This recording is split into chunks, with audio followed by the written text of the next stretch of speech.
Hi, my name is David. Today we're going to do a free code camp tutorial on CSS applied visual design, and we're going to learn more about the Bezier curve.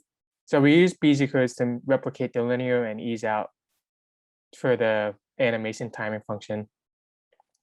And now we can stimulate a juggling movement. So the animation timing function automatically loops at every keyframe when the animation iteration count is infinite.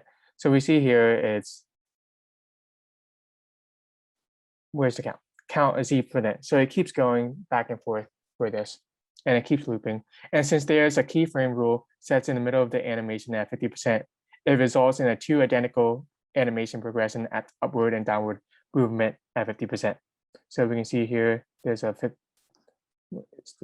keyframe with a jump. So we see it there. But let's change it. So we can change it to this. To stimulate a juggling movement, we can set the cubic Bezier to this.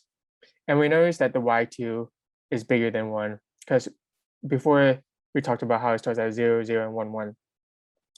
But there's only a limitation for the x values being 0 and 1, and y can be larger than 1. And this can result in the bouncer movement that is there for stimulating a juggling ball. So we want to change the animation time function of the element of the ID of green here to a more juggling look. So we can just copy and paste these values, and we can set it equal to here.